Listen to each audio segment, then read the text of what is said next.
Mesdames et messieurs les politiciens européens, français, belges et suisses, qui nous font l'honneur de leur présence, mesdames et messieurs les représentants des associations, œuvres et mouvements, chers collègues et responsables d'Église, chers visiteurs, chers frères et sœurs en Christ, à vous tous, au nom du comité d'organisation de ce premier congrès européen francophone d'éthique, je vous souhaite la plus cordiale des bienvenues et aussi au nom des nombreux partenaires de ce congrès.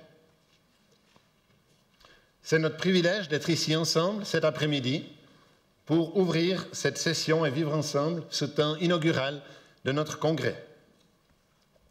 3 orateurs principaux vont se succéder pour nous adresser une parole d'ouverture et une ou 2 autres petites interventions, vous le verrez tout à l'heure. Mais avant toute chose, nous voulons nous lever ensemble et invoquer la présence de notre Dieu et prier pour nos autorités. C'est Michel Charles, le président de l'Alliance évangélique française, qui va prier en notre nom.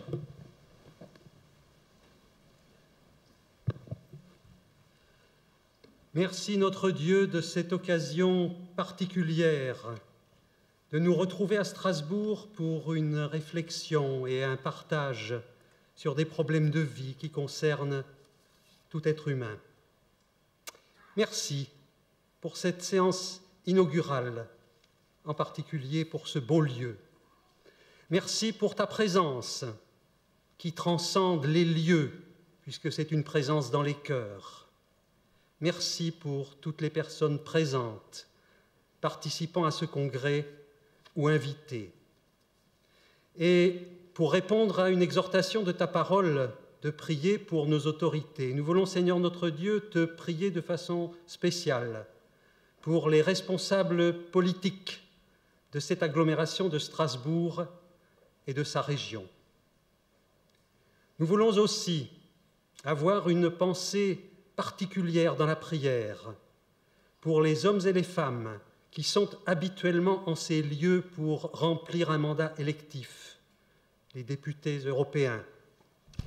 Nous te prions aussi pour les membres de la Commission et pour tous les responsables qui influent sur la destinée de l'Europe, qu'ils soient à même de faire face à leurs responsabilités avec zèle, avec honneur et avec bonheur. Et puis, Seigneur, nous ne pouvons pas ne pas penser à 2 jours du référendum dans notre pays, au processus dans lequel sont engagés les pays d'Europe pour se positionner par rapport au projet de traité établissant une constitution pour l'Europe. Nous te prions, Seigneur, pour l'évolution de l'Europe, pour que ces divers pays constituent un cadre qui reste compatible avec le respect de tes prescriptions et qui permette le respect de la dignité de tous les êtres humains, tes créatures, avec en particulier le souci des plus pauvres et des exclus. Seigneur, interviens pour que tout ce qui se passera dans les mois et les années à venir au travers des actions des divers responsables et au travers de nos engagements se fasse pour le bien de la cité. Et merci pour ce congrès qui va commencer. Amen. Amen.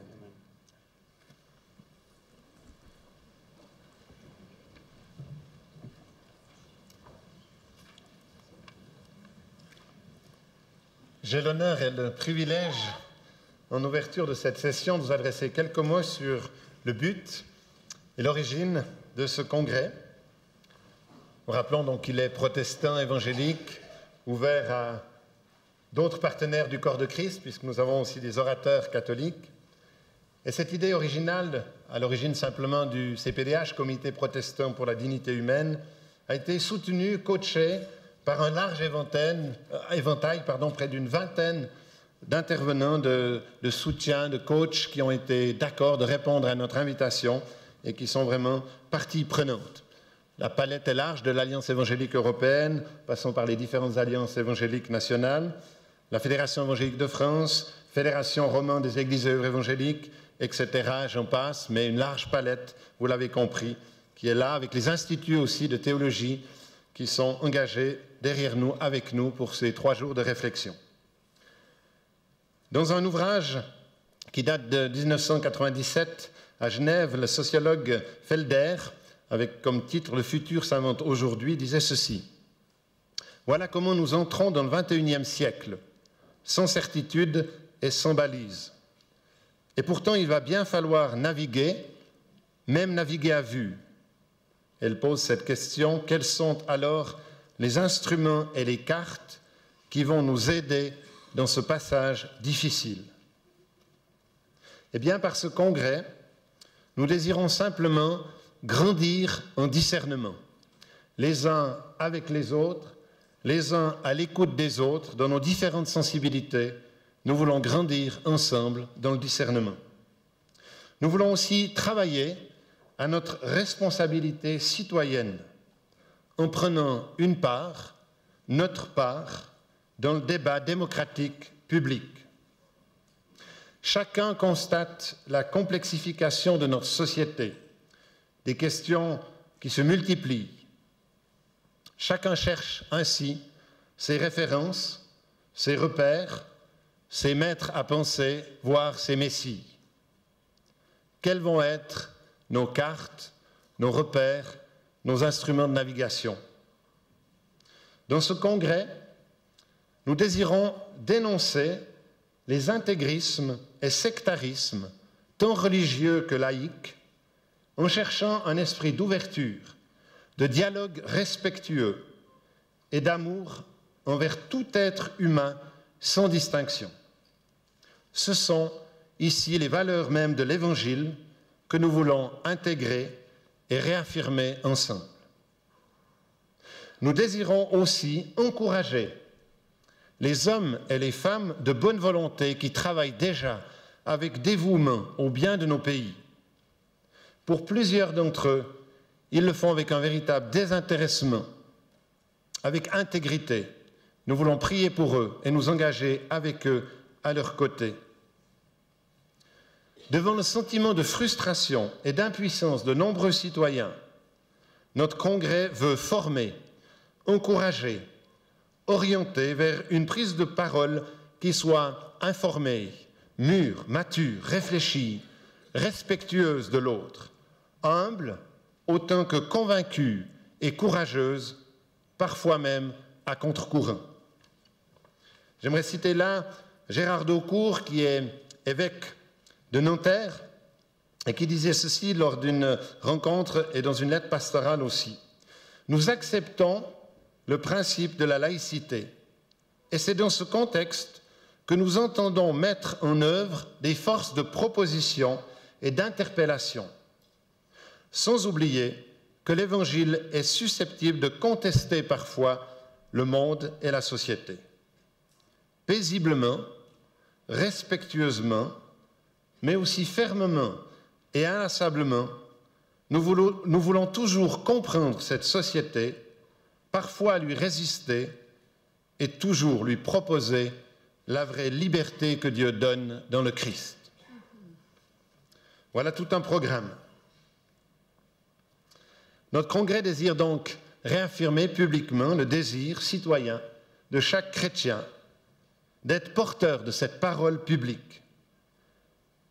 Ce chrétien, nous-mêmes, avons non seulement le droit, mais la responsabilité, ni plus ni moins que d'autres, de partager cette parole.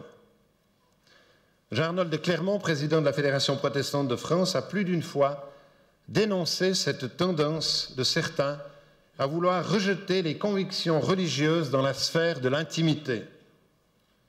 Nous désirons, par ce congrès protestant évangélique européen francophone, dire et redire, et nous le dirons encore dans notre déclaration finale dimanche, il ne s'agit en rien d'imposer une morale toute faite, mais de proposer des repères, des balises millénaires qui ont fait leur preuve de génération en génération et que nous désirons réaffirmer ensemble. Et je termine par un extrait de notre charte du CPDH et qui sera reprise en partie dans la déclaration finale de notre congrès, si vous, mesdames et messieurs, les participants au congrès dimanche, le souhaitez. Nous nous efforçons de convaincre de la valeur et de la pertinence des repères que nous donne l'Écriture. Ce ne sont pas des entraves arbitraires, mais des balises de vie qui nous tracent un chemin de liberté et de justice. Je vous remercie de votre attention.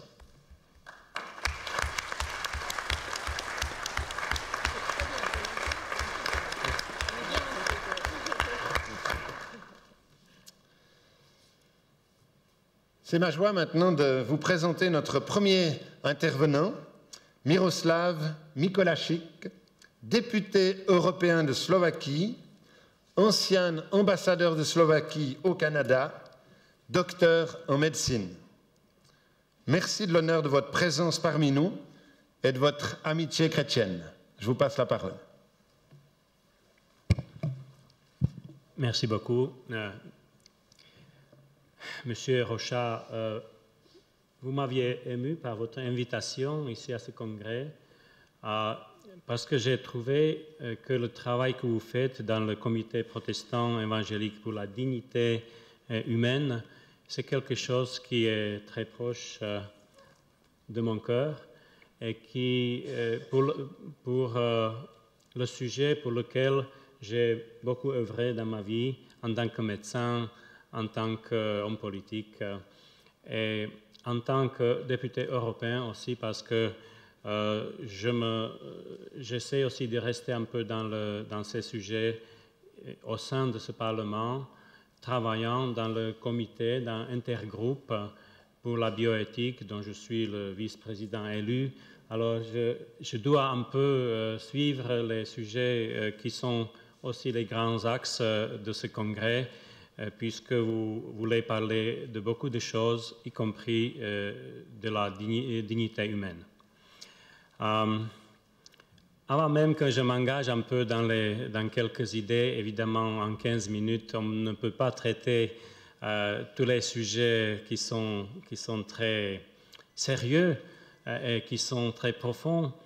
On ne peut pas les résoudre, on ne peut que esquisser en quelque sorte, on ne peut que donner quelques questions provocatives et peut-être nous aurons la chance dans ces 3 journées de discuter les choses, d'approfondir et d'échanger aussi.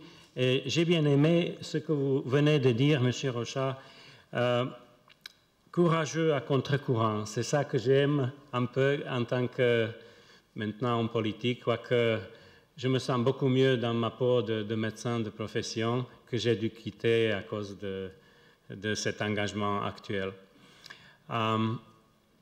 Voilà, encore une petite remarque personnelle. Nous sommes, je suis très heureux d'être avec vous tous ici dans cette salle, hommes illustres, femmes illustres. J'ai parlé à Madame Dufoy comme ça, nous nous sommes vus pour la première fois tout à l'heure, et comme ça, tout en parlant ensemble, on a retrouvé qu'on a des amis en commun à Nîmes, parce que moi, j'ai quand même un tout petit côté de mon histoire personnelle française, parce que j'ai fait 3 ans, j'ai étudié 3 ans au lycée d'Audet à Nîmes, et j'ai passé un bac français à Nîmes, et j'ai retrouvé que le mari de Madame Dufoy est un ancien collègue au lycée de Nîmes. Et voyez, même si je suis slovaque, et la plupart de vous est française ou belge ou suisse, je me sens très bien avec vous et j'espère que nous pourrons échanger non seulement sur les sujets scientifiques et politiques, mais aussi côté humain. Voilà. Les sujets dont on pourrait parler si on avait 3 semaines de congrès plutôt que 3 jours sont très sérieuses. Évidemment, nous venons de parler sur la Constitution, sur le traité de la Constitution, que d'ailleurs la Slovaquie a déjà ratifié par le vote au Parlement, et que la France a décidé de monter la montagne par la voie la plus dure, qu'est le référendum. Je ne voudrais pas commenter le choix des Français, c'est évidemment le choix démocratique, mais je dirais que, au sens propre du texte, il faut dire que nous, ici au Parlement européen, nous avons voté aussi sur ce document comme avant même que les pays se sont engagés à voter, soit dans leurs parlements respectifs, soit par l'intermédiaire du référendum. Mais je voudrais dire qu'on ne peut pas, et ça c'est un peu à contre-courant que je vais dire un peu, il n'y a pas dans ce texte que des choses idéales. Il y a aussi des problèmes. Il y a des problèmes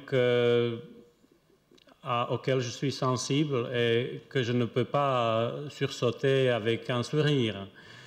Et notamment, j'étais assez surpris de voir présenter dans la campagne électorale française récemment, il y a quelques jours, j'ai vu ça, les partis politiques publient ces petits minutages de publicité, n'est-ce pas?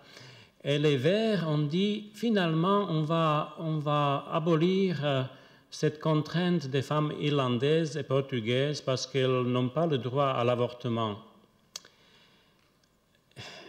Mes chers amis, moi je crois que la vie c'est quelque chose de sain, de très important, avant même qu'on puisse dire comment il faut la détruire, n'est-ce pas? Et en tant que médecin, il faut que je confesse devant vous que moi, je suis sûr, et c'est une conviction scientifique, ce n'est pas une conviction de chrétien, que vraiment la vie humaine, si ça nous plaise ou pas, commence vraiment à la conception. Je vais vous dire pourquoi. C'est à la fois difficile, mais à la fois c'est simple. Il faut dire que si nous considérons les cliniques, et je vais en venir sur ce point comme un des problèmes ici en Europe et au sein du Parlement européen, parce que nous débattons aussi ça dans le cadre des programmes scientifiques et de recherche et d'innovation. Vous savez que dans les cliniques qui s'appellent les cliniques de IVF, in vitro fertilisation, on prend une ovule féminine et on prend des spermatozoïdes masculines et on fait la fécondation in vitro, hors du corps de la femme. C'est bien, c'est possible, c'est un fait qui est partout autour de nous. Seulement, il faudrait savoir, et je jurerais que la plupart de vous ne sait pas, qu'on procède de cette façon, qu'on hyperstimule la dame qui doit offrir les ovules, on lui donne, disons par les mots très courants, beaucoup d'hormones, beaucoup, mais très beaucoup, hein, et les ovaires vont produire 7, 8, 9 ovules qu'on prélève par la laparoscopie. On les prend toutes et on les féconde. C'est toujours comme ça que ça se fait. Partout au monde, en France, en Slovaquie, partout en Australie, où sont les champions de ça. Et on implante cet embryon, on le laisse développer hors le corps de la dame, et on l'implante dans l'utérus, hein, dans un moment propice où la muqueuse est bien prête à le recevoir. Et on laisse développer. Parfois ça marche, du coup, parfois ça n'a pas marché, il faut prendre un autre embryon. Puisqu'on en a 9, on prend un autre, on implante. Mettons qu'à la troisième fois, ça marche. C'est à peu près la moyenne. Troisième, quatrième essai, et connaît le succès. Mais pas toujours. Et je vais vous dire, avec beaucoup de tristesse, que la pratique qui suit, bon, sur un côté, il y a le couple qui part avec un bébé de rêve qu'ils ont toujours voulu avoir, qu'ils ont songé avoir, qu'ils ne pouvaient pas puisqu'il y avait des problèmes médicaux. Mais de l'autre côté, il faudrait penser aussi, si nous sommes chrétiens et si nous sommes aussi responsables des, je ne sais pas, 5 ou 6 embryons laissés de côté, qui sont tout à fait comparables à celui qui a gagné sa vie, qui a eu du succès, qui a pu grandir dans l'utérus de sa maman. Mais les autres, mesdames et messieurs, ce sont aussi les êtres humains. Ils vont dans les canistres en acier, dans des frigidaires à 185 degrés Celsius, et la vie, elles ne sont pas morts, les embryons, ils ne sont pas morts, les embryons, mais la vie cesse, c'est le temps qui s'arrête pour eux. Si on prenait un embryon de nouveau, il pourrait grandir de nouveau chez une autre dame. Mais là, mesdames et messieurs, c'est un problème éthique par excellence. Et c'est la réalité de tous les jours autour de nous. Il faudrait faire face à cela. Et nous discutons ici, vous savez que nous sommes maintenant 25 en Europe, et que les États membres ont la législation sur le sujet donné que je viens d'esquisser, tout à fait différente. Les Britanniques font autrement que font les Portugais ou Irlandais ou Suédois, les Slovaques, etc. C'est toujours créé dans le pays membre, les régulations, comment affronter ce problème. Seulement, et ça, c'est ça où, par exemple, moi, j'ai rencontré ce problème au niveau européen. On nous dit dans les programmes cadres de recherche que l'argent européen devrait, puisqu'on a des embryons supernuméraires, il ne faut pas les jeter dans la cuvette. On devrait l'utiliser pour la science, pour la recherche. C'est ça ce qu'on fait. Il y a des nations qui font la recherche, qui détruisent ces embryons pour trouver les cellules souches. D'autres emploient ces embryons pour fabriquer des crèmes pour la peau féminine. Il y a beaucoup de débouchés de cela et les marchands se battent pour ce matériel. Seulement, et je reviens, ce n'est pas du matériel, ce sont des êtres humains qui doivent être protégés. Voilà ma petite introduction, mesdames et messieurs. Je dois le dire comme ça ouvertement, il y en a certainement de ceux parmi vous qui diraient je ne suis pas tellement d'accord, c'est une vie conditionnelle, ce n'est pas tellement exact, etc. Mais je vous dis que scientifiquement et médicalement parlant, c'est tout à fait exact, parce que celui qui a pu être porté à terme, c'est un collègue de ceux qui ont été laissés de côté. Si vous voulez, in vitro fertilisation est une preuve scientifique, pratiquement scientifique, qui nous a prouvé, hors doute, que la vie commence à la conception. Voilà. Alors, permettez-moi de continuer. Il y a beaucoup de questions qui sont débattues ici en Europe. Vous savez que nous débattons aussi, par exemple, la grande question de l'euthanasie. Est-ce qu'il est bon? Je ne sais pas comment on le dit en bon français. Peut-être que vous allez m'aider. D'éteindre la petite flamme qui est sur le point d'être éteinte, mais on ne le fait pas si on est chrétien. Ou le roseau qui est un peu cassé, on ne le casse pas complètement. Alors je parle des malades et des handicapés et de ceux qui ont le droit de notre aide, de notre compassion, de notre amour. Regardez, dans la Sparte ancienne, en Grèce, qu'est-ce qu'ils ont fait, hein, l'État guerrier de Sparte? Ils ont trouvé une solution pour leur problème. Quand il y avait un enfant pas très fort qui était né, on le jetait d'un rocher, d'un très haut rocher, et l'enfant s'écrasait. Et puis on a trouvé que les vieillards, c'était pas tellement pratique quand les guerriers se déplaçaient d'une guerre à l'autre. Les vieillards et les vieilles dames ne suivaient plus, hein, n'avaient plus de souffle de courir aussi vite. Alors on les jetait du même rocher. C'est comme ça qu'on a découvert l'euthanasie. Hein, déjà, c'est pas nouveau, c'est pas le XXe siècle ou XXIe siècle, c'était déjà connu à ces temps-ci.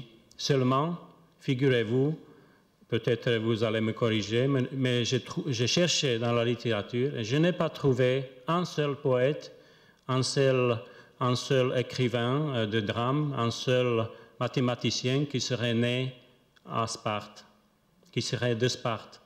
Vous savez pourquoi? Parce que ceux qui sont un peu, qui ne sont pas capables de courir peut-être aussi vite, ont peut-être un malaise au cœur, un souffle au cœur, ils sont chez eux et ils pensent, et ils étudient, ils ne s'affolent pas à buter les buts, hein, au foot parce qu'ils ne peuvent pas, mais ils réfléchissent et je vous dis, les gens comme ça enrichissent notre société et nous ne pouvons pas nous débarrasser des gens qui sont plus faibles que les autres. C'est notre devoir de les défendre. Voilà.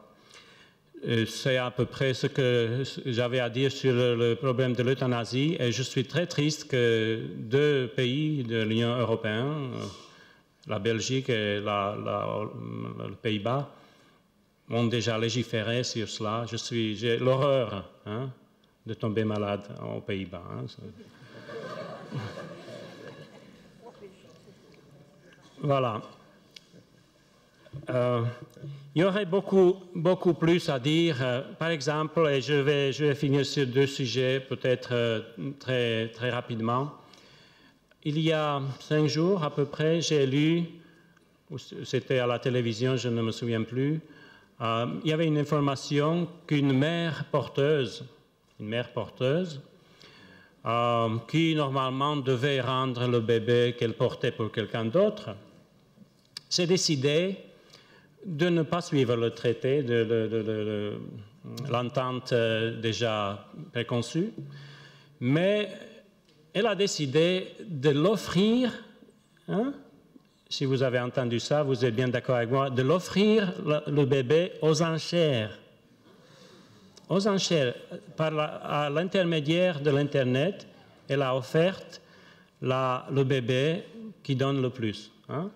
Celui gagnera. Hein. Mesdames et messieurs, où vivons-nous si on peut acheter un enfant? Ce n'est pas de la marchandise, c'est sacré la vie. Hein. On ne peut pas acheter ni vendre, et si on va être d'accord avec cette conception, alors je vous dis que l'Europe va finir bientôt, c'est la décadence comme ça. Après, on va acheter des enfants, ça ne peut pas tarder, on va le découper pour les organes, pour les transplantations. On va finir la vie d'abord, évidemment. Et on doit protéger la vie. C'est ça le concept dont je parle. Et quand même, j'ai une idée, une petite nouvelle plutôt plus optimistique, si je peux le dire comme ça. Parce que jusqu'à maintenant, je trouve que c'était très sérieux, parce que les sujets sont sérieux. Hein. Mais quand même, ici au Parlement, j'ai parlé de ce groupe de bioéthique. Nous sommes là rassemblés, chrétiens, non-chrétiens, gauche, droite, libéraux, centre, n'importe quoi, tous ensemble. Mais nous essayons de penser sur le fond des problèmes. Nous ne sommes pas souvent d'accord l'un avec l'autre, mais nous essayons de venir à fond. Et c'est par cette activité que nous faisons, qui ne nous est pas imposée, nous le faisons parce que nous voulons le faire, quelques députés, nous sommes un bon groupe quand même, et nous faisons venir par exemple les professeurs, les capacités en la matière pour nous donner des conférences et aussi pour développer certains sujets. Nous avons repéré une nouvelle de la chaîne de la BBC britannique et de, je crois, ARD germanique, enfin allemande, qui ont fait un reportage en Roumanie, à Bucarest, et nous avons utilisé cette information et nous avons agi vite. Et je vais vous dire ce que c'était la découverte. Ils ont découvert de nouveau ce qui est possible déjà, hein. Je ne voudrais pas vous choquer, mais ce qui était possible, et ça ne l'est plus, heureusement, parce que ça a été, disons, le résultat de notre effort. À Bucarest, on a construit, ou on a ouvert une clinique qui s'appelait Global Art, qui a exploité le niveau, disons, social des femmes roumaines. C'était les Britanniques qui ont payé par cas, par femme, 1000 livres sterling, hein, pounds, pour une dame, si elle serait aussi gentille et se laisse hyperstimuler et donner les ovules. Hein.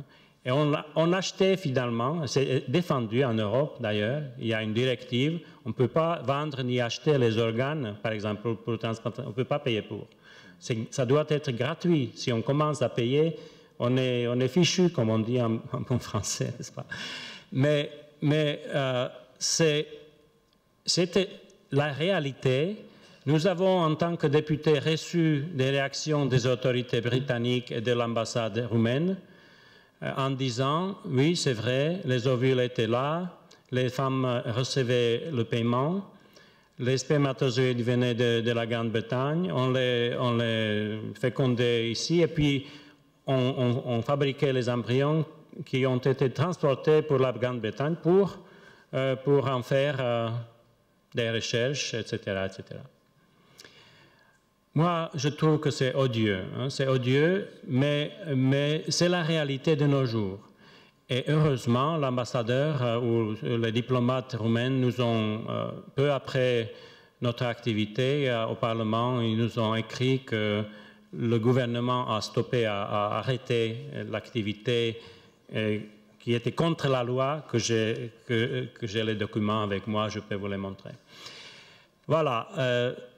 Et nous avons passé, et c'est ça le message un peu positif, quand même, le Parlement a su, dans la misère de la composition de ce Parlement européen, pour les valeurs, je parle des positions pour les valeurs, ce n'est pas tellement respecté au Parlement européen, mais pour ce cas-ci, nous avons condamné le trafic, la marchandage avec les ovules et le Parlement a trouvé quand même la majorité pour le condamner. On a dit beaucoup de choses positives que vous aimeriez entendre. Je vous remercie, mesdames et messieurs, pour votre attention.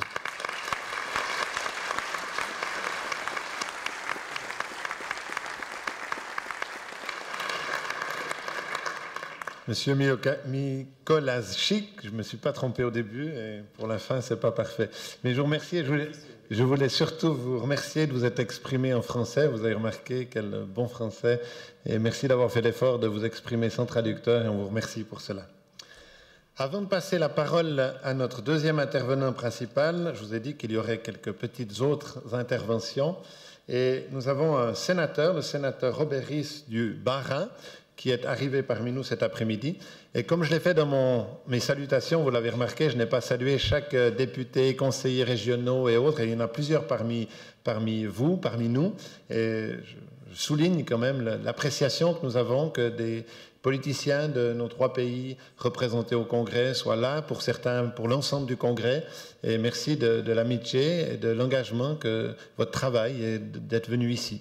Donc, chacun d'entre vous n'aura pas la parole, mais en tout cas, nous tenions à donner la parole au moins d'une minute de salutation de Monsieur le sénateur du Bas-Rhin, Roland Ries. Donc, à vous la parole. Merci.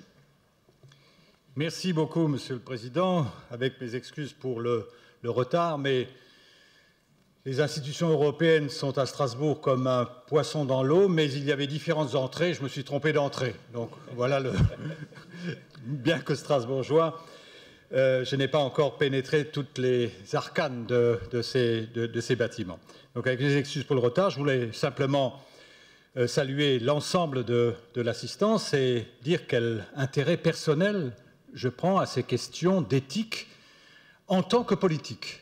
En tant qu'homme politique, je crois que plus que jamais aujourd'hui, nous avons besoin d'avoir une réflexion de caractère éthique compte tenu des progrès techniques, des progrès de la médecine qui aujourd'hui posent des problèmes qui n'existaient pas hier.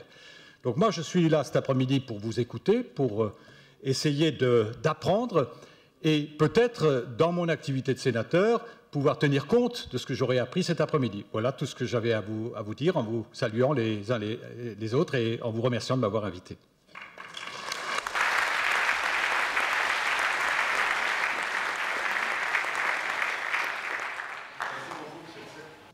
Merci beaucoup, Monsieur le Sénateur, et je vous prie de transmettre à vos collègues et vos collaborateurs le fait que des chrétiens protestants évangéliques se rassemblent, prient pour vous et vous remercient de votre engagement.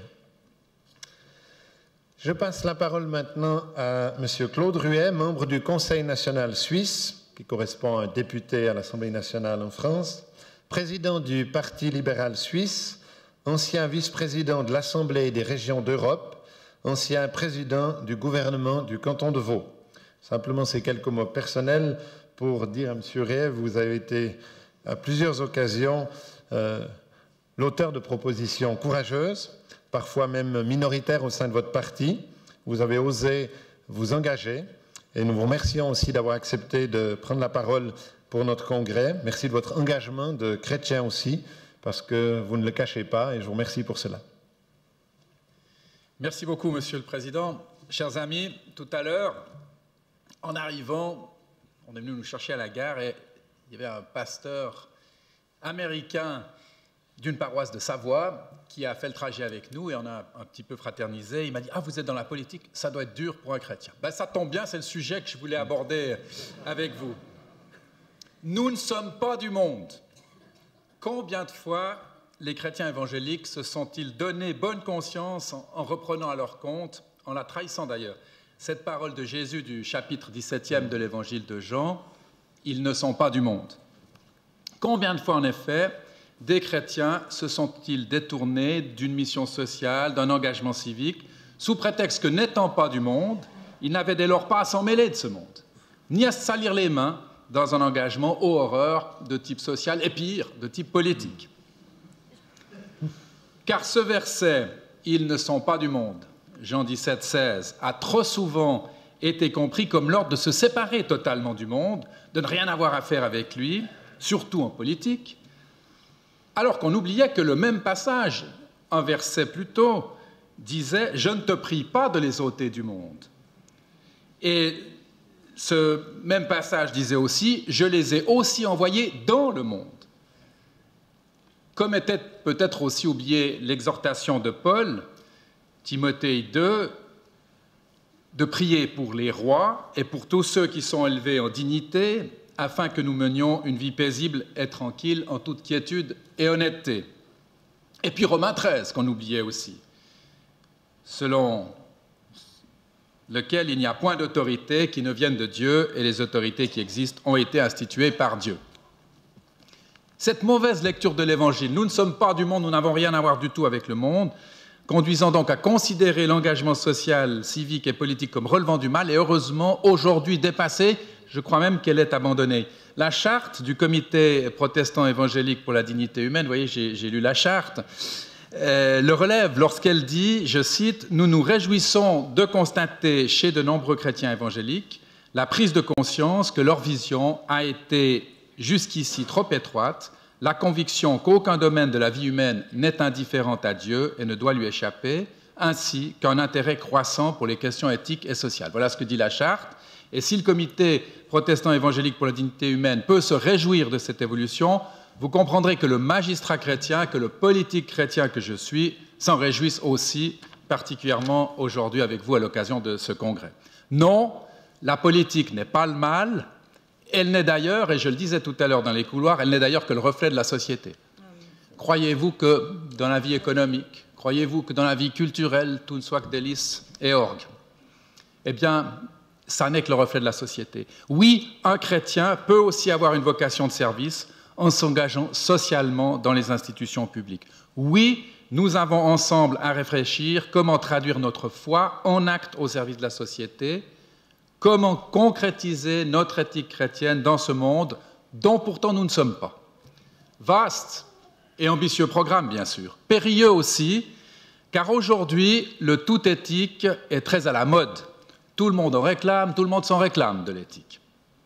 Et peut-être que si cette fièvre éthique nous saisit ainsi, c'est qu'elle est le symptôme d'un certain déficit en matière morale auquel on faisait allusion tout à l'heure dans l'introduction.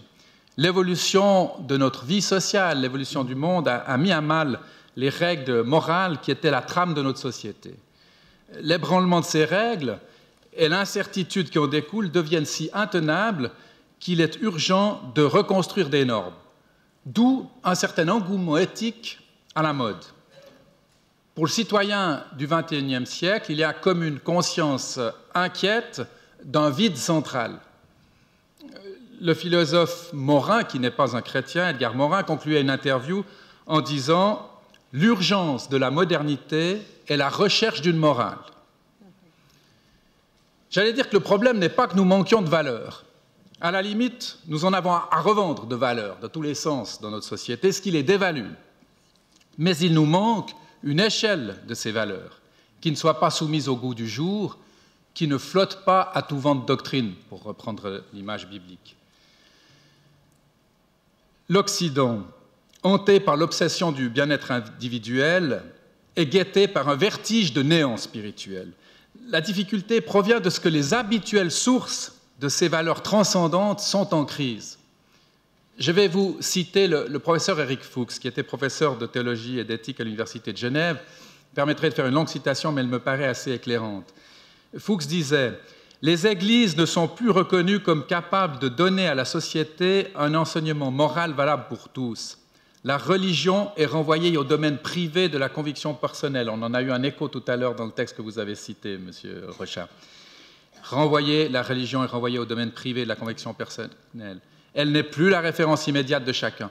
La famille, lieu traditionnel de la transmission de valeurs, est en difficulté, voire en crise. Elle apparaît plus comme un lieu de refuge, d'ailleurs fragile, que comme une source de créativité morale. L'école reflète bien les désarrois de notre société et de notre culture. Pendant longtemps, elle a été un des véhicules privilégiés de la morale sociale, civique particulièrement. Elle y a renoncé, manifestement sous la pression d'un modèle social plus intéressé par la formation technique et professionnelle que par la formation humaine et sociale. Et l'université a suivi le mouvement. On s'y forme à un savoir-faire de plus en plus spécialisé, mais très peu à un savoir-être formateur d'hommes et de femmes capables de réfléchir ensemble sur les problèmes généraux de notre société. Et enfin, le droit a renoncé à se fonder sur les valeurs transcendantales, la loi naturelle, pour n'être plus que la voie juridique de l'opinion et des pouvoirs politiques majoritaires. Excusez-moi de la longueur de cette citation, mais elle me paraît vraiment éclairante. Elle est pessimiste, bien sûr. Faut-il alors, face à ce constat sévère, faut-il céder au vertige du vide existentiel dans lequel sombrent beaucoup de nos contemporains? Je pense que si vous êtes là, vous êtes comme moi, vous ne pensez pas que nous devons y céder à ce vertige. Jean-Claude Guillebaud, dans son ouvrage « La refondation du monde », n'affirme-t-il pas que le moyen de remédier à ce vide, c'est de refonder la société sur les valeurs judéo-chrétiennes? Chrétiens, nous savons qu'il est des choses qui ne passent pas. Chrétiens, nous savons que la parole de Dieu est toujours vivante, qu'elle nous interpelle toujours aujourd'hui et que c'est en y recherchant ensemble les repères sûrs, charte de la CPDH, vous les avez traduits en balise tout à l'heure, c'est en recherchant ensemble les repères sûrs, selon cette belle formule du CPDH, que nous pouvons être présents au monde et que nous pouvons agir dans le monde animés par la foi. Et dans un monde qui perd le sens de la vie, avec un grand V, on vient d'entendre parler de la vie, et qui souvent s'éloigne de Dieu et de son amour, dans un monde stressé, où domine le règne de la vitesse et de l'immédiat, dans un monde de l'individualisme, où se répand la dictature du chacun pour soi et de l'abandon de l'autre, dans un monde, osons le dire, souvent paganisé, eh bien, je crois qu'il est heureux que des hommes et des femmes se placent sous l'autorité de la parole pour rechercher ensemble quelles sont les implications éthiques de l'Évangile dans notre société et comment les transcrire en actes dans la réalité quotidienne. Et je m'en réjouis donc avec vous. Car nous avons un rôle à jouer. Nous ne sommes pas du monde, mais nous sommes dans le monde. Nous avons un rôle à jouer comme chrétiens. Nous avons participé à ce que Calvin appelle l'ordre de conservation du monde. Le monde d'un Dieu qui n'a pas abandonné ce monde malgré sa rébellion, mais qui, refusant de livrer l'histoire à un hasard aveugle, en demeure le modérateur afin qu'humanité règne entre humains. C'est une formule de Jean Calvin, qu'humanité règne entre humains. C'est ça, cet ordre de conservation du monde auquel nous devons concourir. Ce rôle social et politique auquel nous sommes aussi appelés, nous devons donc le prendre au sérieux. Et cela, je dirais, de deux manières. Tout d'abord en interrogeant la parole de Dieu pour savoir ce qu'elle a à nous dire aujourd'hui, là où nous sommes placés. Et ensuite, en interrogeant la réalité concrète, triviale, en interpellant les faits économiques et sociaux, au travers de ce que les sciences, les pratiques, au travers de ce que l'observation, l'analyse et l'expérience peuvent nous en dire. La parole, tout d'abord, car c'est au travers de l'Évangile, c'est au travers du message de Dieu que nous pouvons découvrir les valeurs éthiques au regard desquelles nous fonderons notre comportement dans le monde. Ce sont donc les repères sûrs dont parle le CPDH. Les piliers en sont l'amour et la justice de Dieu. Amour et vérité se rencontrent, dit le psaume. Amour et justice de Dieu qui peuvent se décliner notamment en amour du prochain, respect de l'autre, respect de la dignité de l'homme, exigence de justice et de paix, de réconciliation, refus du mal, refus des discriminations, liberté et responsabilité personnelle, esprit de service, humilité, la liste pourrait s'allonger bien sûr. Constamment, les chrétiens ont à lire et relire la parole pour rechercher ces critères éthiques, ces valeurs, ces repères qui peuvent les guider.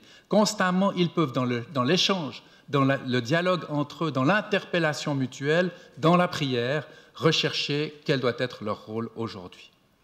Mais ils doivent le faire avec humilité. Car si ces valeurs, si ces critères éthiques découlant d'une lecture biblique éclairée par l'Esprit, si ces valeurs et ces critères éthiques sont en quelque sorte absolus, leur application concrète ne se fait, elle, pas de manière directe et absolue dans la société et dans le monde. Assurer la justice, oui, mais concrètement, et dans telle ou telle situation précise, qu'est-ce que cela signifie réellement? Et quelles seront les conséquences pratiques de tel ou tel acte civique ou social? Assurer la justice, par exemple. Est-ce renvoyer par la contrainte tel ou tel requérant d'asile ayant pourtant très longuement séjourné et travaillé chez nous, ou est-ce lui reconnaître finalement un statut d'immigré? La question n'est pas facile à répondre. J'ai eu à la traiter à plus d'une reprise, et la réponse n'est probablement pas univoque entre chrétiens. Et c'est là qu'intervient, et c'est pour ça que je parle d'humilité, outre la lecture de la parole, l'exigence d'observation et d'analyse, c'est là qu'intervient la prise en compte de la réalité humaine et donc l'appel aux connaissances scientifiques et pratiques, à l'analyse, à l'expérience. Or, c'est là que pourra intervenir aussi la tension entre l'éthique pure, j'allais dire désincarnée, et son application concrète. Comme pourront survenir parfois aussi des tensions entre chrétiens. Car si les chrétiens ne peuvent qu'être unanimes, du moins je le crois, sur les principes éthiques bibliques, ils peuvent diverger en revanche sur leur application sociale, politique, concrète. Et pourquoi cela? Eh bien, tout d'abord parce que nous vivons dans un monde déchu. L'ordre de conservation du monde, que je relevais tout à l'heure, cet ordre que César, que l'autorité doit assurer, n'est pas le royaume. Comme l'écrivait feu le pasteur Roger Barillet, c'est, je le cite, un ordre relatif qui n'a pas grand-chose de commun avec l'ordre de la grâce, lequel, même s'il peut transparaître sporadiquement dans ce monde, ne se réalise pleinement qu'à la fin des temps. Il est, cet ordre, le règne du moindre mal, non celui du bien. Aucune politique en tant que telle ne peut établir ici-bas le royaume de Dieu. L'action, et c'est la fin de la citation, et je pense ceci profondément, l'action sociale et politique, si utile soit-elle, n'agit que du dehors, elle n'agit que sur les structures, elle ne peut changer les personnes. n'agit pas sur le cœur des hommes, elle les contraint. J'ai été ministre de la Justice et j'allais les prisons. Pourquoi est-ce qu'on met les gens en prison? Ce n'est pas pour les convertir, c'est pour les empêcher de nuire et protéger la société. Donc l'action de l'État, l'action sociale, l'action civique agit sur l'extérieur. En revanche, seule la parole et l'acceptation de la grâce, seule la conversion transforme le cœur de l'homme. L'action sociale n'est pas une action de conversion, elle n'a pas en soi un effet spirituel, elle n'est donc que subsidiaire et contingente par rapport à l'absolu de Dieu.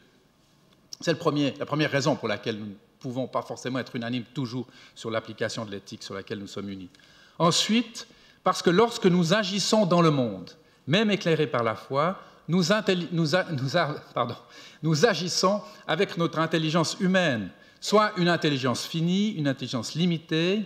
La seule intelligence absolue est celle de Dieu, la seule connaissance absolue, c'est Dieu qui l'a. Il n'est donc pas étonnant qu'au moment où nous nous efforçons de transcrire notre vision et nos valeurs éthiques absolues en actes concrets, les limites de notre esprit humain nous conduisent parfois à des solutions pratiques différentes, parce que notre analyse, notre observation du concret, qui n'est pas vérité d'évangile, est évidemment imparfaite. La charte du CPDH le dit d'ailleurs à sa manière, nous ne prétendons pas, je la cite, tirer de l'écriture des solutions toutes faites, des réponses figées d'ordre moral et politique aux problèmes que rencontre l'humanité.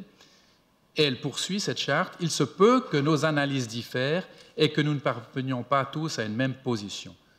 Et je crois que c'est la sagesse même. Est-ce à dire alors que chrétiens, nous n'ayons pas à réfléchir et à nous engager dès lors que notre action serait de toute manière limitée et qu'elle est imparfaite? Bien sûr que non, autrement je ne serais pas là et vous ne seriez pas là. Le rappel des limites de l'engagement social et politique que je viens d'opérer doit tout au plus nous détourner de ce qui pourrait être de l'orgueil spirituel. Ça, c'est un danger dont nous devons nous garder. Il ne doit en revanche pas nous empêcher de servir notre prochain et de le faire au nom de l'amour de Dieu. C'est d'ailleurs bien pour ça qu'il est juste que nous réfléchissions ensemble aux implications éthiques de l'Évangile dans notre monde et que nous sachions le faire en nous écoutant les uns les autres, en confrontant nos points de vue, et cela nous pouvons le faire dans un esprit fraternel. C'est un privilège qu'ont les chrétiens.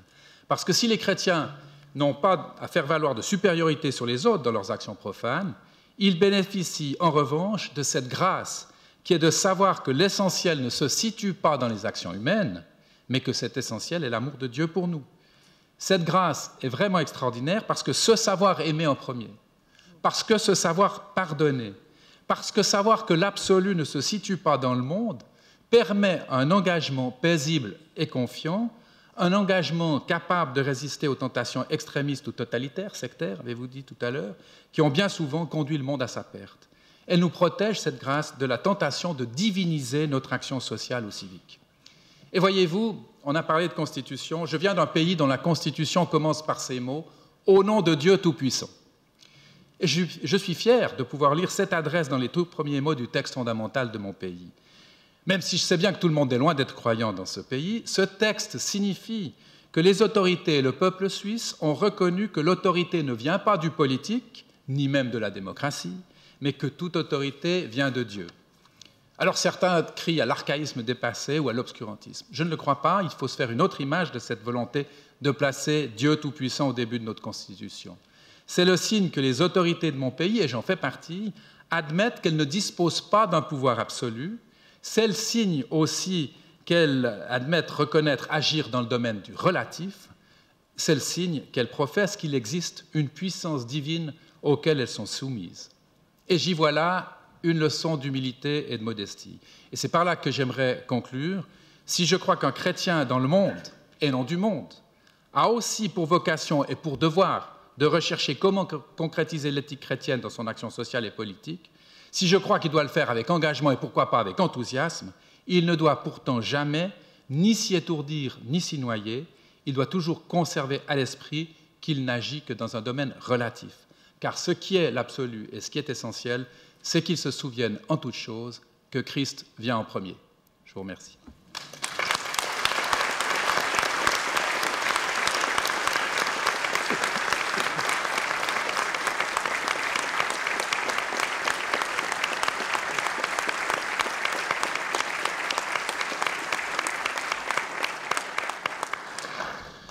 Monsieur le Conseil national, je vous remercie de votre intervention. Nous allons passer la parole maintenant à une dame. Vous avez remarqué que dans les trois interventions principal, c'était très équilibré puisque nous avions un député européen, un député suisse et une ancienne ministre française, des hommes, des femmes, des réformés, des évangéliques. Enfin, vous voyez qu'on a vraiment veillé à l'équité. Voilà, Georgina Dufoy, conseillère aux affaires sociales à l'ONU, ancien ministre d'État de la Solidarité nationale, ancienne présidente de la Croix-Rouge. Et là encore, c'est avant tout une sœur en Christ que nous accueillons et que nous nous réjouissons d'entendre. À toi la parole. Merci, Président. Je suis très touchée que vous m'ayez invitée. Ça me fait très plaisir et je suis très touchée d'être avec vous et mon mari et moi, nous pourrons rester encore ce soir et demain, ce qui est vraiment pour nous formidable parce que nous permet à la fois de mieux vous connaître et puis aussi d'échanger davantage sur un sujet que je crois absolument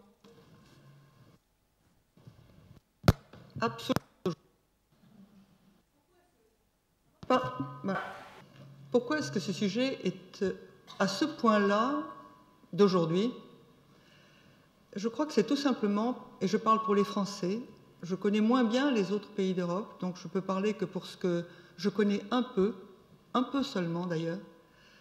Je disais à l'un d'entre vous, au professeur Blocher, je crois tout à l'heure, que j'ai été très surprise en écoutant le débat sur la Constitution, le projet de traité constitutionnel. J'ai été très surprise de voir qu'au fond, je ne comprenais pas très bien un certain nombre de discussions, tout simplement parce que il me semble que les Français d'aujourd'hui, d'abord je les comprends peut-être moins bien, mais aussi il me semble qu'ils sont dans un temps très particulier, marqué par une certaine confusion. Probablement parce que les valeurs qui les ont rassemblés, les valeurs qui leur ont permis de vivre ensemble, sont des valeurs que d'une certaine façon, aujourd'hui, ils récusent, ou dans tous les cas dans lesquels ils ne se sentent pas à l'aise. Ils sont allés chercher d'autres valeurs, souvent très loin, et c'est ce qu'ils sont allés chercher sur tous les plans, sur le plan économique, sur le plan sexuel, sur le plan social, souvent les déçoit aujourd'hui. On est donc dans un drôle de moment curieux, un moment où il semble que, pas pour tous les Français, mais pour un nombre significatif d'entre eux, le pourquoi je vis sur la Terre, le pourquoi je vis avec mes amis, mes collègues, ma famille, ce pourquoi-là, aujourd'hui, n'est plus clair du tout. Et c'est, me semble-t-il, une somptueuse et magnifique opportunité pour essayer d'aller à leur secours, pour essayer de leur parler. Il me semble que grâce à cette fragilité, qui pour moi est une fragilité nouvelle, cette fragilité nous ouvre une porte. Elle ouvre le cœur aussi. Quand on se sent fragile, on a le cœur plus ouvert que quand on se sent très sûr de soi, très orgueilleux, très persuadé qu'on a raison. Et à nous qui avons une culture biblique, nous savons que c'est dans ta faiblesse que ma force se manifeste. On est dans un moment extraordinaire. Du moins, c'est comme ça que je le ressens. Et c'est ce qui me touche, c'est que votre congrès se situe juste à ce moment-là. Je crois que ce n'est pas par hasard. Et j'en remercie à la fois le président, Daniel Rivaud et toute leur équipe pour avoir eu le courage de monter un congrès comme ça. Ce n'est pas si simple. Et je voudrais leur dire bravo. Bravo d'avoir eu le courage de le faire maintenant. Je pense qu'ils ont été conduits pour que ce congrès se passe maintenant, dans ce moment assez spécial de la vie de notre pays, la France. Et je n'exclus pas la Suisse, la Belgique ou d'autres pays francophones, mais personnellement, j'ai été un élu en France, j'ai gouverné ce pays et je suis profondément française. C'est donc la France qui, a priori, est le peuple que je souhaite servir. Ce qui ne veut pas dire que j'exclus les autres, bien sûr, mais c'est celui que je voudrais servir et que j'ai déjà servi, que je voudrais servir à nouveau, et non pas du tout en faisant de la politique, pas du tout, mais en m'efforçant de mettre à jour des repères qui peuvent être utiles pour que nos amis, nos concitoyens, nos collègues vivent une vie plus équilibrée, plus juste, qui leur permette de vivre ensemble dans de meilleures conditions. En ce moment, ça ne va pas bien. Mais alors maintenant, le problème se pose. Vous êtes là des chrétiens évangéliques. Ça veut dire quoi? souvent on vous renvoie cette étiquette en disant « Ouais, c'est des évangéliques américains, ils ressemblent aux évangéliques américains, ils sont terribles ces gens-là ». Autrefois, on opposait les protestants et les catholiques. Aujourd'hui, au sein de la famille réformée, à laquelle j'appartiens, on oppose souvent les réformés et les évangéliques. Ça veut dire quoi, tout ça? J'ai toujours été très étonnée et très peinée de voir que le monde chrétien se différenciait d'une façon beaucoup trop profonde, beaucoup trop forte, alors que ce qui nous rassemble, c'est quand même l'essentiel, c'est-à-dire la personne de Jésus-Christ. Nous sommes rassemblés par la personne de Jésus-Christ, ce qu'il a dit, ce qu'il a fait. Et pour moi, les chrétiens évangéliques rassemblés, c'est des hommes et des femmes qui, en dehors de toute dénomination, sont intéressés par qu'est-ce qu'il a fait, cet homme particulier qui s'appelle Jésus de Nazareth, qui pour nous est Christ. Qu'est-ce qu'il a dit? Qu'est-ce qu'il a fait? Au fond, les évangiles, c'est ça. C'est qu'est-ce qu'il a dit, qu'est-ce qu'il a fait. Je n'exclus pas les lettres de Paul et toutes les autres lettres, évidemment. Évidemment, la Bible, pour moi, est un tout. Je n'exclus pas non plus que Jésus de Nazareth était un juif élevé dans la tradition juive et que, par conséquent, l'Ancien Testament fait partie de la vie et de la culture de Jésus-Christ. Donc, évidemment, je n'exclus pas un mot de la Bible. Et pourtant, vous êtes des évangéliques. Qu'est-ce que ça veut dire? Ça veut dire que vous êtes enracinés dans les évangiles. Ou bien alors, j'y comprends rien. Donc, vous êtes enracinés dans les évangiles, c'est-à-dire vous êtes enracinés dans la personne de Jésus-Christ. Qu'est-ce qu'il a dit? Qu'est-ce qu'il a fait? Alors, aujourd'hui, des hommes, des femmes qui se rassemblent à Strasbourg par une belle journée de printemps et qui décident d'être ensemble pour trouver quoi? Et pour parler de quoi? Comme le dit très justement la charte du CPDH, de repères. C'est très intéressant. C'est très intéressant. Est-ce que vous vous rendez compte à quelle est la chance que nous avons d'être ensemble ces jours-ci? Alors maintenant, reste que se poser la question, quel repère? Qu'est-ce qu'on va leur dire à ces Français qui souffrent, à ces gens qui sont revenus de beaucoup de choses, à ces gens qui sont allés essayer des valeurs diverses et qui se rendent compte que ça ne marche pas? Qu'est-ce qu'on va leur dire? Si c'est pour faire la morale, vous pouvez être tranquille, ils vous fermeront la porte au nez. Si c'est pour leur dire « vous êtes mauvais et je suis bon »,« we are good and you are evil », si c'est pour leur dire ça, vous pouvez être tranquille que leur cœur ne s'ouvrira pas. Or, pour leur parler, comme l'a dit Claude Ruet tout à l'heure, pour leur parler, c'est à leur cœur que nous devons parler, pas à leur théorie. Leurs théories, ils sont très forts, beaucoup plus forts que chacun d'entre nous. Mais leur cœur, c'est le même cœur, c'est le cœur de l'homme. Le cœur créé à l'image du Dieu. C'est celui-là que nous cherchons. C'est à ce cœur-là que nous parlons. C'est à cet homme intérieur-là que nous parlons.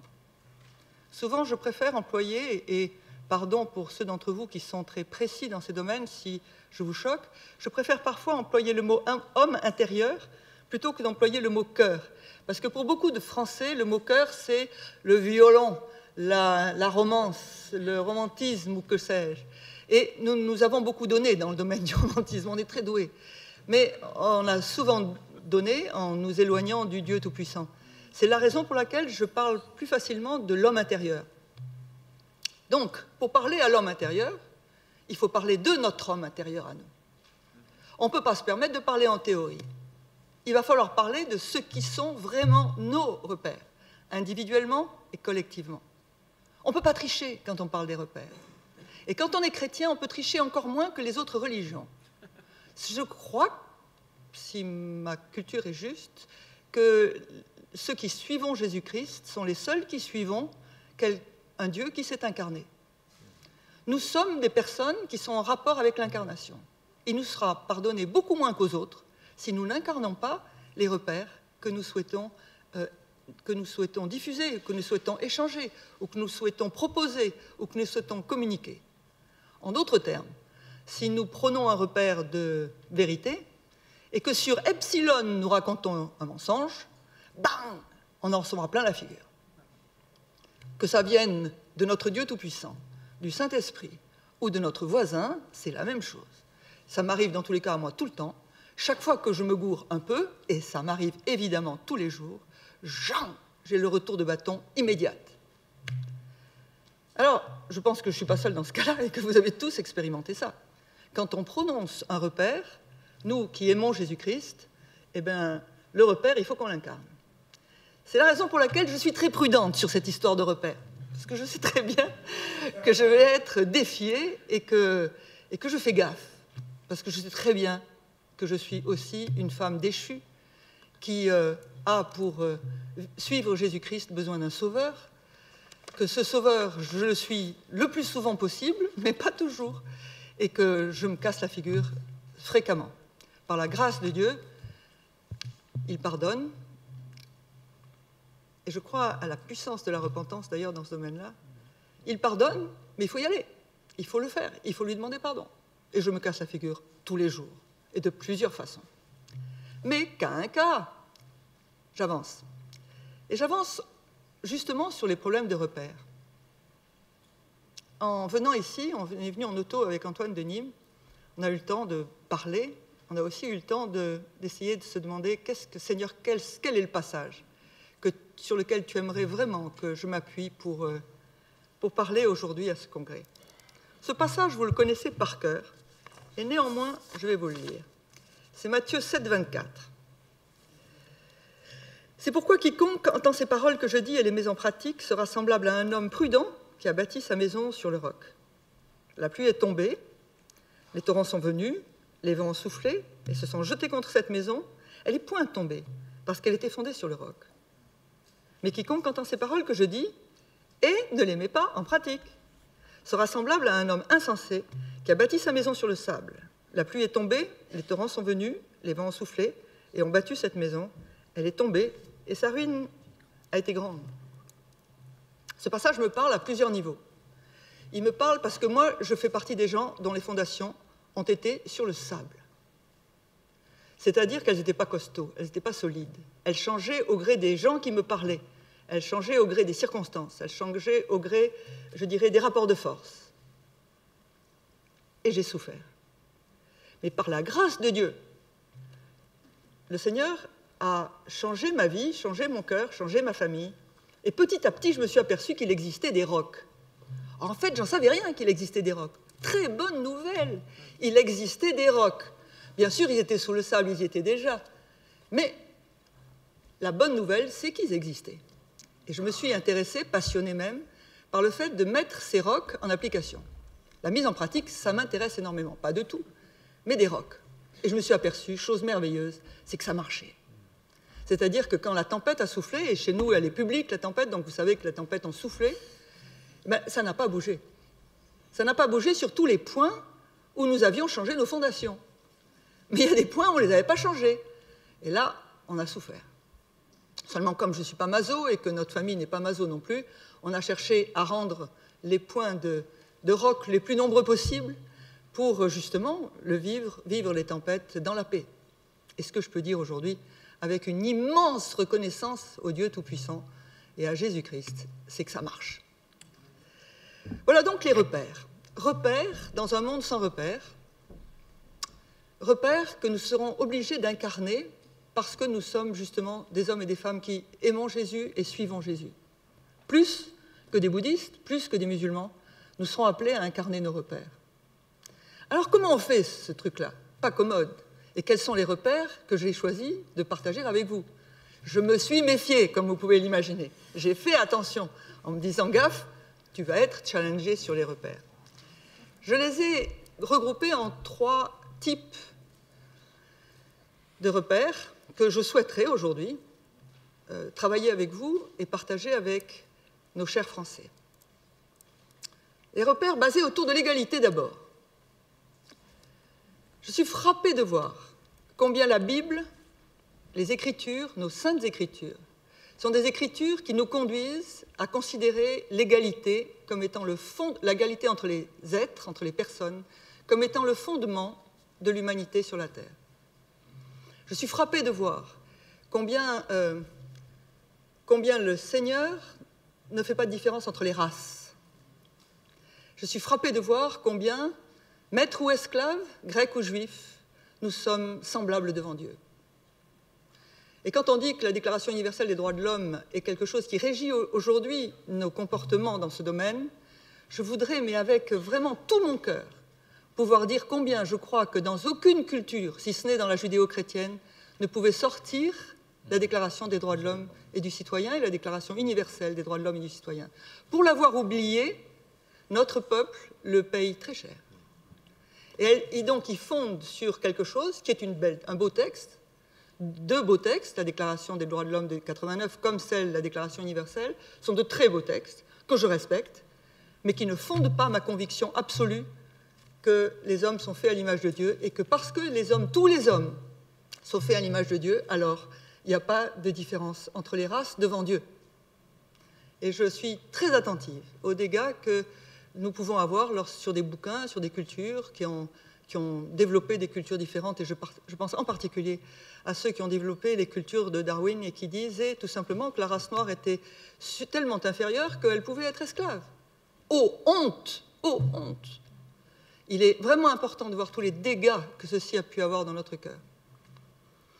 Premier point, donc, l'égalité. Égalité entre les races, égalité entre les fonctions. Maître ou esclave, nous sommes à égalité devant Dieu. Je cite la Bible. Égalité entre hommes et femmes. Égalité entre hommes et femmes qui est un des points sur lesquels, à mon avis, en tant que chrétien, il y a besoin de cheminer. C'est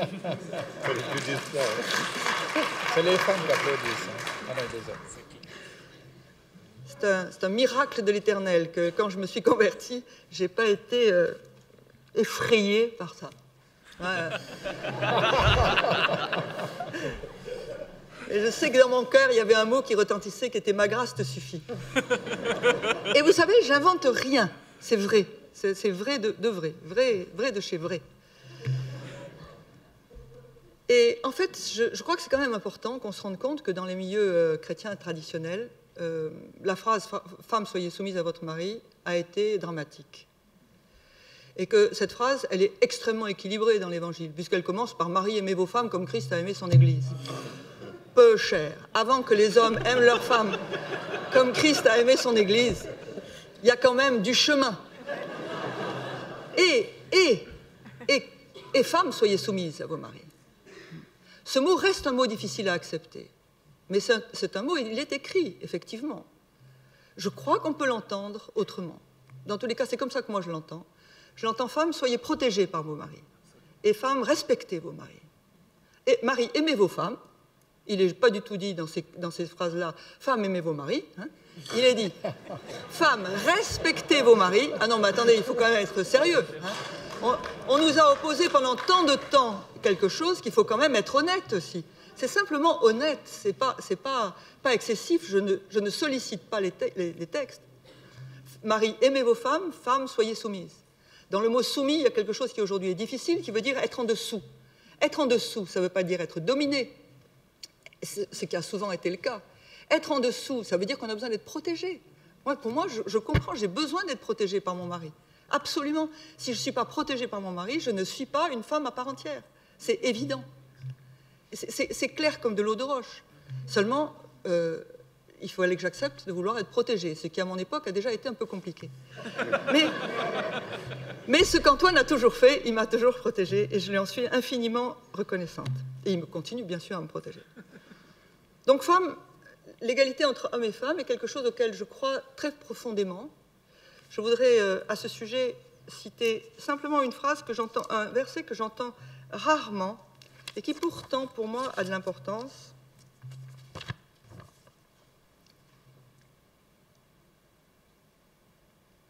Qui est 1 Corinthiens 11, 12. « Car de même que la femme a été tirée de l'homme, de même l'homme existe par la femme, et tout vient de Dieu. » Dans ces versets, qui est donc 1 Corinthiens 11, 12, il y a un équilibre dans lequel je reconnais l'équilibre universel, l'équilibre absolu du Dieu que je sers. Aucun des deux ne peut s'enorgueillir. Ni la femme d'avoir donné naissance à l'homme, ni l'homme. Bon, enfin, vous comprenez dans les deux sens. En tant que femme, je ne peux pas me dire « je suis vachement forte parce que j'ai donné naissance à des êtres humains ». Et en tant qu'homme, il ne peut pas se dire « je suis vachement fort parce qu'en fait, je suis sorti du ventre d'une femme ». Et moi, je ne peux pas me dire « je suis si génial que ça puisque je suis sorti de la côte de l'homme ». Donc, de toute façon, on est tous les deux faits par Dieu. Et je crois que c'est vraiment important de comprendre cet équilibre. Pour moi, il est un équilibre qui me libère quelque part. Ce qui ne veut pas dire que dans ma famille, il n'y ait pas des fonctions différentes. À égalité devant Dieu, nous sommes à égalité devant Dieu, nous sommes à égalité de personnes, mais nous pouvons avoir des fonctions différentes. C'est vrai dans la société, c'est vrai dans la famille, c'est vrai dans toutes les couches de la vie. Donc égalité de race, égalité de fonction, égalité dans l'économie, il y en a un qui peut être chef et l'autre qui peut être ouvrier, mais devant Dieu, nous sommes semblables. Donc égalité de classe sociale, ce qui ne veut pas dire que les classes sociales n'ont pas des rôles parfois différents, mais les personnes sont absolument à égalité devant Dieu, et égalité entre hommes et femmes. Donc, premier repère, des repères d'égalité. Deuxième groupe de repères, des repères de fraternité. On l'a énormément évoqué aujourd'hui, et je crois que pour la plupart des chrétiens que nous sommes, la première des choses, et la première des choses que Dieu nous donne quand il nous donne son amour, c'est l'amour pour les autres. C'est clair, et c'est la merveille, je crois, de la connaissance de Jésus-Christ, c'est de voir qu'on peut aimer les autres, alors que souvent, au fond, on ne les aimait pas, parce que pour de multiples raisons, on peut les aimer, même quand on n'est pas d'accord. Je me permettrai de répéter ce que j'ai dit tout à l'heure. Soyons attentifs à l'union entre nous plutôt qu'à la désunion. Et ce n'est pas parce qu'on n'est pas d'accord sur tel ou tel point théologique que la fraternité doit être entamée. Pour moi, ça a une importance presque vitale. Je me souviens avec une immense reconnaissance de Jean XXIII et du Concile Vatican II. Du temps, en tant que huguenote calviniste de Nîmes, je pus me dire, mais enfin, les catholiques pourront me regarder comme quelqu'un de normal et non pas comme l'antéchrist. Ça m'a fait du bien, et je m'en souviens encore. Et je suis très très proche d'un très grand nombre de catholiques, évidemment. Même chose entre les réformés et les évangéliques, même chose dans les charismatiques et les non charismatiques, etc., etc., etc. Nous avons de nombreuses choses ensemble, et nous avons surtout la personne de Jésus, ce qu'il a dit, ce qu'il a fait. Ne nous braquons pas sur nos différences, et gardons nos différences. Jésus, il est tellement grand que de toute façon, même si on se mettait tous ensemble, on n'aurait pas tout compris. Donc, gardons nos différences, on y croit, et on les croit justes, mais vivons la fraternité. Parce que ça, les non-chrétiens, ils nous regardent là-dessus. Et ils nous le reprochent, nos divisions. Gaffe à ça. Faisons attention si on veut envoyer des repères de fraternité à la société d'aujourd'hui. Troisième et dernier groupe de repères, le repère lié à la liberté. Pour moi, la liberté est évidemment une liberté liée à la responsabilité. Je crois que la loi des semailles et des moissons est une des lois qui m'intéresse le plus aujourd'hui, en ce moment, dans les évangiles. La loi de la responsabilité est une loi essentielle. La liberté dépend, et la liberté et la responsabilité se font face, elles sont liées. Liberté par rapport aux circonstances, liberté par rapport aux hommes, liberté intérieure surtout. Liberté par rapport à nos émotions, liberté par rapport à nos conscients, liberté par rapport à notre inconscient, liberté par rapport à notre hérédité. Dans la société psychologisante dans laquelle nous vivons, souvent nous nous trouvons aliénés à notre passé. Nous disons oui, nous ne pouvons pas changer parce que c'est la faute à mon hérédité. Oui, nous ne pouvons pas changer parce que je suis déterminé par mes émotions. Oui, nous ne pouvons pas changer parce que mon grand-père, le grand-père de mon grand-père, il a fait ceci ou il a fait cela. C'est dramatique. Dieu, il nous fait libres. Plus nous verrons nos esclavages, plus nous pourrons les dépasser, plus nous pourrons nous en repentir et aller de l'avant. Mais derrière une démarche de repérage, il y a la liberté. Cette liberté des enfants de Dieu dont parle la Bible. Je crois que nous avons beaucoup à dire sur la liberté. Une liberté qui n'est pas la licence, qui n'est jamais la licence. Et cette licence qui est souvent présente dans les mœurs d'aujourd'hui, vous voyez les gens revenir, vous voyez le balancier revenir. Si vous pouvez présenter à des hommes et à des femmes qui sont allés au-delà de toutes leurs pulsions, si vous pouvez leur présenter une liberté sans licence, mais ils ne demandent que ça. Ils ne demandent que ça.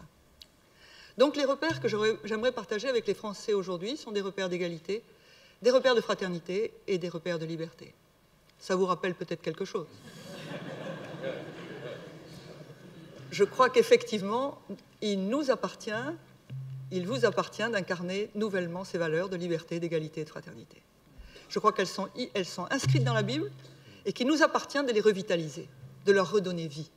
Là, vous comprendrez que je suis Ève, Isha, que j'aime donner la vie et que j'aime ça. J'aimerais que nous puissions, nous, aujourd'hui, des hommes et des femmes qui suivons Jésus-Christ, redonner vie à la liberté, à l'égalité et à la fraternité. Merci.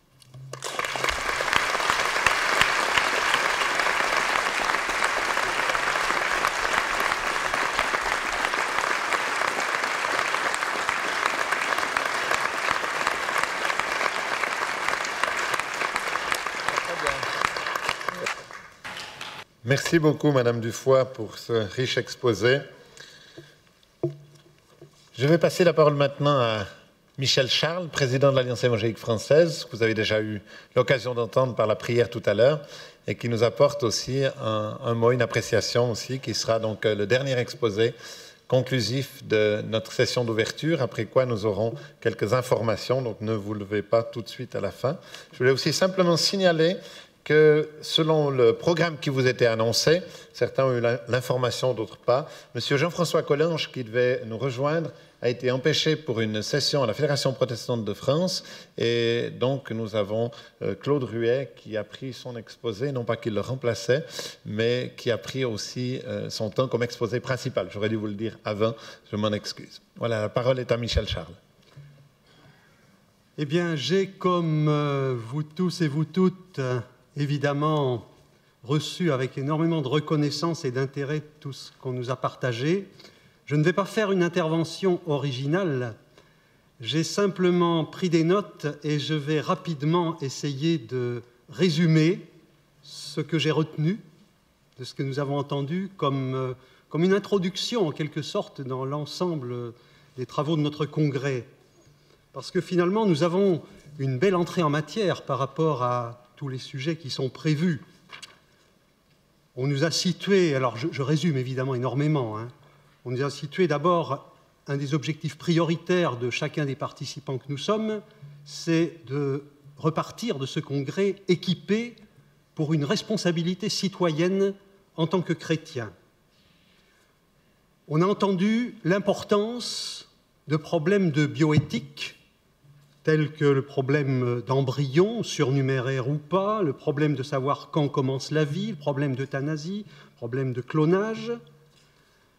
On a entendu l'affirmation que si, pendant un certain temps, des chrétiens évangéliques ont pu mal lire certains versets bibliques disant « nous ne sommes pas du monde », ils se sont trompés. Et en ce moment, on assiste à un mouvement heureux qui consiste à s'engager pour essayer de répondre à ce besoin clairement identifié de notre monde, ce besoin d'une échelle. Et là, je n'ai pas pu ne pas noter cette citation de Calvin.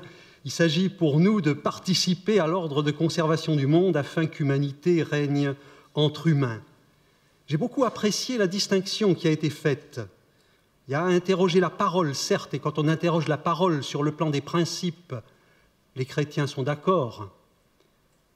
Quand on interroge la réalité, ce qui est la seconde démarche, là, on peut comprendre qu'il y ait des tensions entre chrétiens parce que la réalité n'est pas la perfection, parce que notre intelligence est limitée. Et là, c'est un appel à l'humilité dans notre démarche, sachant que l'essentiel reste et restera toujours la grâce de Dieu qui nous protège de diviniser notre action sociale et civique. Et puis, nous avons entendu dire cette fragilité, ce constat de fragilité de notre société qui ouvre une porte formidable pour que nous puissions apporter un témoignage à la parole, à la personne du Christ, je dis bien la personne du Christ qui nous rassemble. Et nous avons eu en même temps un appel à ce que ce soit notre homme intérieur ou notre femme intérieure qui parle, parce que nous vivons dans la relation à un Dieu incarné et c'est unique dans le panorama de l'ensemble des religions.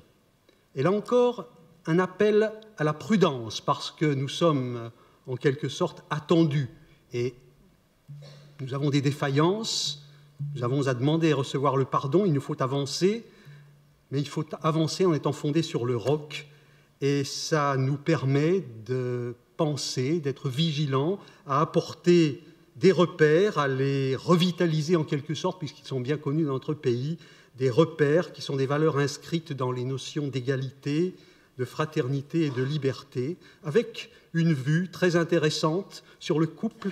Donc, on a déjà abordé pratiquement tous les sujets, sauf peut-être l'histoire. Je disais, c'est une belle entrée en matière. Merci à nos intervenants. Et il y a des suites prometteuses dans le reste de notre congrès, avec une diversité de sujets dans les ateliers. Je ne vous fais pas la lecture de ces sujets, vous avez tous la plaquette et vous avez choisi déjà vos ateliers. Et puis des séances plénières qui vont aller des principes aux problèmes d'individus, de couples, de vie sociale et politique, en passant par l'histoire. Alors il me reste à vous souhaiter un bon congrès et à céder la place à Daniel Rivaud pour qu'il nous donne des informations.